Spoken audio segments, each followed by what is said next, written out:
हाय everyone, welcome back. So आज की इस वीडियो में हम बात करेंगे जीएमबी। जीएमबी होता क्या है? जीएमबी की फुल फॉर्म होती है गूगल माई बिजनेस। अब इसका मतलब क्या होता है? गूगल माई बिजनेस का मतलब ये होता है कि आपका बिजनेस होगा वो गूगल पे लिस्ट होगा। ठीक है, लिस्ट होने से कोई ये तो फायदा होगा नहीं कि आपके पास कस्टमर्स आएंगे, ऐसा कुछ नहीं होता। उसको आपको फिर ऑप्टिमाइज करना पड़ेगा। ऑप्टिमाइज करने के वे को देखेंगे हम, उसको कैसे ज्यादा से ज्यादा हम लोगों तक पहुंचा सकते हैं, कैसे हम उसमें अटेंशन लोगों की ग्रैब कर सकते हैं, उन सब चीजों की हम बात करेंगे। ठीक है, तो फॉर एग्जाम्पल आज हम अपना एक जीएमबी ले लेते हैं फॉर डमी के लिए। So this is our GMB profile. ठीक है, आप इसके अंदर सबसे पहले जो चीज आती है एडिट प्रोफाइल। ये आपको एक क्विक ओवरव्यू दिखा दिया जाता है कि यहाँ से आप एडिट प्रोफाइल कर सकते हैं, रिव्यू, मैसेज, फोटोज वगैरह ऐड कर सकते हो। एट द सेम जब हम एडिट प्रोफाइल पे क्लिक करते हैं तो अपने पास मल्टीपल ऑप्शंस आते हैं यहाँ पे कि आपका बिजनेस का नाम क्या है, आपकी बिजनेस की कैटेगरी क्या है, description, opening date, mobile number, location, service, multiple चीजें आती है। सो वन बाय वन हम सब चीजों पे हम चलते हैं। ठीक है, सबसे पहले आता है बिजनेस नेम। बिजनेस नेम जो भी आपका कंपनी का नाम है वो बिजनेस नेम यहाँ पे फिट हो जाएगा। एक रिकमेंडेशन होती है कि बिजनेस नेम के साथ आप अपना कीवर्ड इंक्लूड कर सकते हो। सपोज आप एक इंटीरियर डिजाइनर है, सो आप अपना कंपनी का नाम डैश लगा के इंटीरियर डिजाइनर। इससे क्या होता है कि जो प्राइमरी कीवर्ड होता है, जो आपका फोकस कीवर्ड होता है, वो आपके बिजनेस नेम में ही आएगा, तो आपकी लिस्टिंग थोड़ी सी इंप्रूव होगी। ठीक है, दूसरा पार्ट आता है बिजनेस कैटेगरी। अब बिजनेस कैटेगरी होती क्या?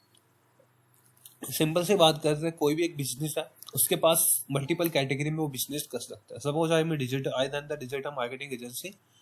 सो उस केस में मैं वेस्ट्यू भी करता हूँ, वेबसाइट डेवलपमेंट भी करता हूँ, सोशल मीडिया मार्केटिंग भी करता हूँ। लाइक मेरे पास मल्टीपल कैटेगरी होगी। लाइक मैं परफॉर्मेंस मार्केटिंग भी कर सकता हूँ, मैं एफिलिएट भी कर सकता हूँ, मैं एडवर्टाइजिंग भी कर सकता हूँ।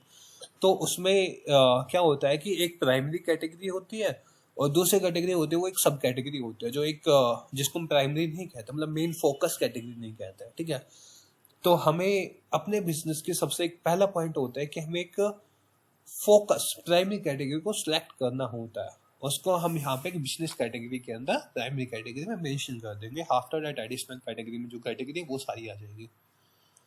ठीक है, फिर डिस्क्रिप्शन का पार्ट आता है। डिस्क्रिप्शन होता क्या? Description should be keyword oriented. ऐसा नहीं होता कि हम डिस्क्रिप्शन में कुछ भी लिख देंगे, वो एक वैलिड नहीं होता।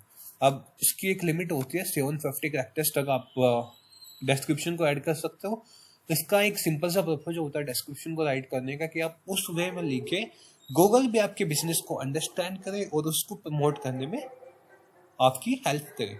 मतलब कहने का तात्पर्य यह होता है कि आप इसमें लिख सकते हो कि जैसे we worked approx 100 client in this particular specific field and we give the result like 20% increase in the traffic and something kind of this, like एक factual number from that Google understand it's repeated brands या something. ठीक है, तो वो चीज होती है। आप उसमें अपनी सर्विसेज को मेंटेन करें, जिस फोकस कीवर्ड्स पे आप सर्विसेज को प्रोवाइड कर रहे हैं वो कीवर्ड्स उसमें इंक्लूड करें, तो उसके हिसाब से हम कंप्लीट डिस्क्रिप्शन को लिखते हैं।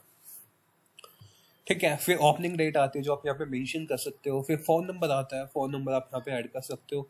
और एक लोकेशन आती है, यहाँ पे लोकेशन ऐड कर देंगे। फिर ये service area. Service area is the important factor for the Google my business. ठीक है, सर्विस एरिया का मतलब होता है कि आप किस एरिया में सर्विस प्रोवाइड करते हो। ठीक है, बेसिकली गूगल माई बिजनेस का मेन ऑब्जेक्टिव होता है कि वो एक लोकल एसईओ। लोकल एसईओ यानी मान लीजिए आपका स्टोर एक पर्टिकुलर लोकेशन पे है जिसका नाम XYZ लोकेशन है, तो याद रखिए कि इनिशियली जब आप गूगल माई बिजनेस प्रोफाइल को स्टार्ट कर रहे हो तो वहां पे आप लोकल एरिया को ही सिलेक्ट करें। लाइक जो आपकी XYZ स्टोर है वो एक XYZ प्लेस पे है, तो उस XYZ प्लेस के 5 या 10 किलोमीटर के अराउंड जितने भी एरिया आता है उस आप एरिया को इंक्लूड कर दें इनिशियली, ताकि कोई भी आपके नियरेस्ट आपकी लोकेशन पे आपकी बिजनेस के नेम से या बिजनेस की कैटेगरी के नेम से सर्च करे तो आपका बिजनेस वहां पे टॉप पे दिखाई देगा। फिर उसके बाद ये ओपनिंग हावर्स आते हैं, फिर स्पेशल हावर्स, ये मतलब मल्टीपल इंफॉर्मेशन आते हैं दैट यू कैन फिल। ठीक है, सो किसी भी बिजनेस प्रोफाइल के लिए जो मेन होता है वो होता है एक बिजनेस का नाम, दैट इज वेरी इंपॉर्टेंट। फिर कैटेगरी सिलेक्शन होता है, फिर डिस्क्रिप्शन, फिर सर्विस एरिया। ये 3-4 चीज होते हैं जो बहुत इंपॉर्टेंट होते हैं, जिसमें हमें रिसर्च करनी होती है कि हम इसको कैसे रख सकते हैं ताकि अपनी प्रोफाइल बूस्ट हो जाए। ठीक है, ये तो क्या ना एक सॉर्ट ऑफ रिव्यू था, लाइक प्रोफाइल को कैसे मेंटेन करेंगे, कैसे उसको क्रिएशन करेंगे। ठीक है, अब फैक्टफुल आता है, एक होता है nap. Nap nap is the great word. Nap, NAP। Nap का मतलब होता है नेम, एड्रेस, फोन नंबर। यानी आप अपनी गूगल माई बिजनेस प्रोफाइल को रैंकिंग दिखाना चाहते हो तो nap is the mandatory thing. Nap का मतलब होता है कि जहाँ पे भी आप बैकलिंक्स क्रिएट कर रहे हो या फिर आप कोई गेस्ट पोस्टिंग कर रहे हो, यहाँ पे कहीं पे भी आप गूगल पे मतलब कोई भी आपके बिजनेस के बारे में इंफॉर्मेशन दे रहे हो तो उसमें नेम, एड्रेस, फोन नंबर तीनों चीज सेम होनी चाहिए। ठीक है, तो ये एक बेसिक ओवरव्यू था कैसे हम उसमें करते हैं। फिर हम आने वाली वीडियो में फिर देखेंगे, कंटिन्यू करेंगे कि ये चीज़ें कैसे करते हैं, आपके रिव्यू कैसे करेंगे, पोस्ट कैसे करेंगे, कैसे उस प्रोफाइल को थोड़ा और इंक्रीज करेंगे। Thank you for watching this video.